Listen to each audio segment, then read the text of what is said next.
You walk into a room full of professionals. You've got your PowerPoint, your agenda, maybe even some snacks. But as the workshop goes on, you notice that people are looking at their phones or staring into space. And something in your gut tells you that this isn't landing, this workshop isn't working. Does that sound familiar? Workshops are extremely common. We see them everywhere nowadays.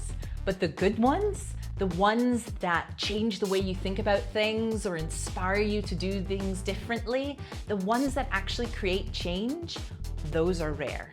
In this video, what we're going to do is focus on how to design a workshop that actually works, leaning on the science about how adults learn. Hi, my name is Dr. Cara Bedzina. I'm an academic GP working in the United Kingdom, and this channel is dedicated to all things medical education. In this video today, what we're going to do is focus on how can I design a really great workshop, starting with the basics. What is the problem with most workshops? In this day and age, a lot of people get signed up to do workshops without any training, and that's not their fault. A lot of people don't recognize that there's methods to the madness. Adults don't want to be lectured at, they want to be engaged.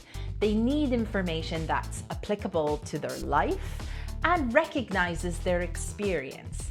This is where adult learning theory comes in. So my first top tip for designing a workshop is begin with the end in mind. Think about what's the key objective? What's the one takeaway that I would like my participants to leave this workshop feeling, understanding, knowing? And whatever that objective is, make sure it's front and center and you make it really clear. Participants find it much easier to follow along if they can understand what the focus is. What problem is the workshop focused on addressing? If you can understand this, it'll make it easier, not just for your design, but also when you're leading your workshop. My second top tip is know your learners. Often workshops happen in professional settings, and it's really important that you understand who you're interacting with.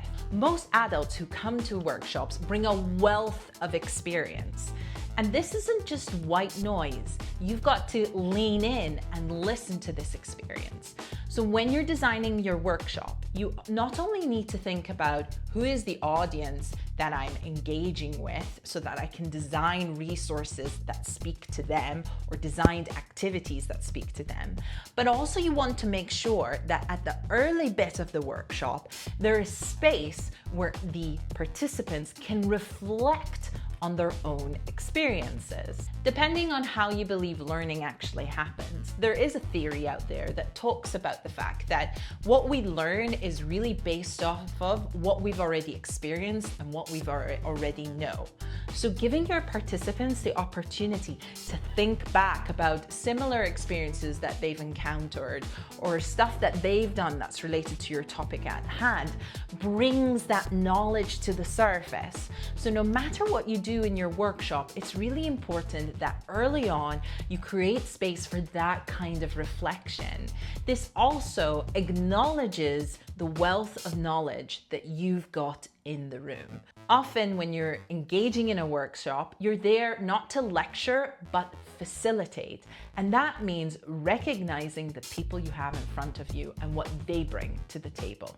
My third top tip is make it real and make it relevant. What we know about adults is that if it doesn't apply to their circumstances, if it doesn't acknowledge the situation that they're in, then they tune out. So what you want to make sure is that you bring your participants to real world examples, stuff that they're encountering on a day-to-day basis. So with clinical educators, for example, sometimes I work with GP clinical educators, it's really important to give space to the fact that often it's a one-to-one setting. Often GPs have very busy clinics and are teaching on top of that. And you're not going to get anywhere unless you acknowledge the reality of the context in which GPs work. So how can you get this involved? You can use a case study. You can use real-life examples to help illustrate ideas. You can use stories of things you've encountered in your past, or get your participants to use stories. It's all about applicability, and it's all about making sure that what you're talking about can make a difference in the real world. My fourth tip is make sure you let your participants do the driving. There's only so much planning you can do in a workshop. Somebody wise once told me that if you're doing a workshop on something and you're asking a question, don't ask a question you already know the answer to. This isn't about the dissemination of knowledge. It's more about getting the most out of the participants, making sure that they're getting what they need from the workshop. And the only way you can do that is by allowing them to take the steering wheel. This means that you need to have a little bit of flexibility in how you design your workshop, but also you need to be able to think on your feet as a facilitator. So when it comes to designing it, you want structure, you want thought-provoking questions, but importantly, you need to account for time for a discussion amongst participants, but also time to discuss together as a room. So I'm gonna go back and summarize my top 4 tips. Number 1, make sure you begin with the end in mind and start with a clear goal and communicate that early. Number 2, know your audience and leverage their experiences. Make sure you're including space where there's reflection on what the learners or participants bring to the table, and design with this in mind. Number 3, ground the content in real life. Make sure you're using everyday applicable case studies that mean something to the participants. And again, this is why it's so important that you know your audience well. Number 4, let learners/participants take control and be flexible and be ready to work what they work with. What I'll tell you is I've been designing workshops for a really long time. And I think one of the biggest issues I see is that people do not consider what their audience needs and don't give space to allow the audience and participants to really bring their stuff to the surface. I think if you try and implement these top tips, the next time you design a workshop, you'll be off to a great start. If you found this very quick video with my top tips for designing a workshop helpful, be sure to subscribe and I'll create more videos like this. If you've got any ideas of things that help you when you're designing your workshop, pop it in the comments below. Otherwise, I look forward to talking about more things education and med ed in my next video. Ciao!